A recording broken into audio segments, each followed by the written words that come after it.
Welcome to 5D media. Judge Ramakrishna గారు ఢిల్లీలో తన ఫోన్ పోగొట్టుకోవడం జరిగింది.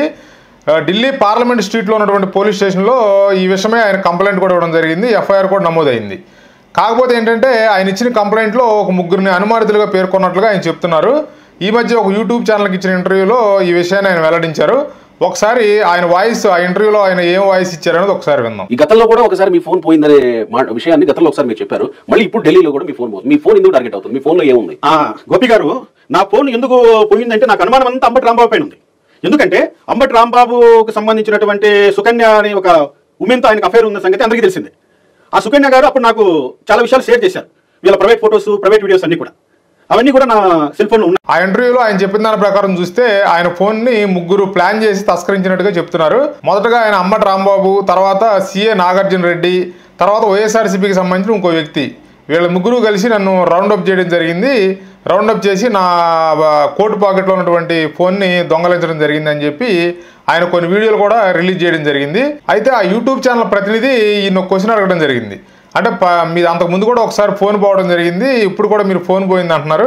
మీ ఫోన్ పోవడానికి ప్రధాన కారణం ఏంటంటారని ఆ జడ్జి గారిని అడిగినప్పుడు, మాజీ జడ్జి రామకృష్ణ గారిని అడిగినప్పుడు ఆయన చెప్పిన సమాధానం ఏంటంటే, అంబటి రాంబాబు గారికి సుకన్య అనే మహిళకి అక్రమ సంబంధం ఉంది. ఆ సుకన్య అంబటి రాంబాబుతో ఏకాంతంగా ఉన్నప్పుడు వీడియోలు, ఫోటోలు ఆవిడ నాకు షేర్ చేయడం జరిగింది.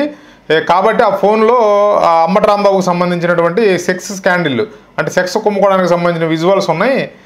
దాని కారణంగా వాళ్ళు నా ఫోన్ కొట్టేయడం జరిగిందని చెప్పి ఆయన ఆ ఇంటర్వ్యూలో చెప్పడం జరిగింది. కాకపోతే ఆయన ముగ్గురు పేర్లు పోలీసులకి అనుమానితులుగా చెప్పడం జరిగింది.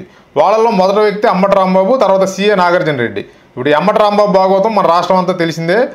అంతకుముందు కూడా సుకన్యతో అతను ఫోన్లో మాట్లాడిన కాల్ రికార్డింగ్స్ అవన్నీ బయటకు వచ్చినాయి, సోషల్ మీడియాలో వైరల్ కూడా అవడం జరిగింది. ఇక ఇప్పుడు రెండో వ్యక్తి ఎవరంటే సిఏ నాగార్జున రెడ్డి. ఇతను ఎవరంటే ఈయన కూడా ఏంటంటే వైఎస్ఆర్సీపీని ఒకళ్ళు తప్పించుకుని జగన్కి వేరాభిమానం అన్నమాట. ఈయన వైఎస్ఆర్సీపీకి ఒకళ్ళు తప్పించుకుని ఈయన సోషల్ మీడియాలో వీడియోలు పెడుతూ ఉంటాడు. జగన్కి వీరభక్తుడని చెప్పాలా. కాబట్టి ఏంటంటే రెండవ పర్సన్గా ఈయన జడ్జి రామకృష్ణ గారు సిఏ నాగార్జున రెడ్డి గారి పేరు కూడా నేను పోలీసులకు చెప్పడం జరిగిందని చెప్పారు. ఇక మూడో వ్యక్తి ఎవరంటే పేరు చెప్పలేదు కానీ అతను కూడా వైఎస్ఆర్సీపీ పార్టీకి చెందిన వ్యక్తే. వీళ్ళ ముగ్గురు కలిసి నా ఫోన్ తస్కరించడం జరిగిందని చెప్పి ఆయన చెప్పడం జరిగింది. వైఎస్ఆర్సీపీలో యువ నాయకులు చాలామంది ఉన్నారు. అయినప్పటికీ వయసు పైబడినటువంటి అంబటి రాంబాబు, ఈ సాయిరెడ్డి, విజయసాయిరెడ్డి, తర్వాత వీళ్ళందరూ మరి ఏంటో అసలు వాళ్ళ వయసు ఏంటి, వాళ్ళ ఏజ్ ఏంటి, వాళ్ళకి ఏజ్ ఏంటి, వాళ్ళు చేసే పనులు ఏంటి. ఇప్పుడు మహా టీవీ వంశీ గారు ఏంటంటే ఒక డిబేట్ నడుపుతున్నాడు మహా టీవీలో. విజయసాయిరెడ్డి అక్రమాలు, అక్రమ సంబంధాలు, అక్రమ దందాలు, భూదందాల మీద విశాఖపట్నంలో ఒక ఓపెన్ డిబేట్ నడుపుతున్నాడు. దానికి బాధితులు కోకొలలుగా వస్తున్నారు. రకరకాల మంది వచ్చి విజయసాయిరెడ్డి చేసిన అక్రమాలు, అతను చేసినటువంటి భూదందాలు ఇవన్నీ చెప్తున్నారు.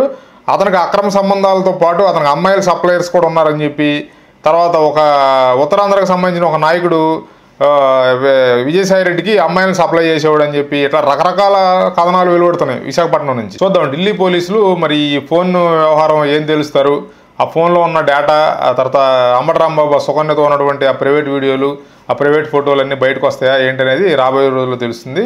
Please like, share and subscribe 5D media. Thanks for watching.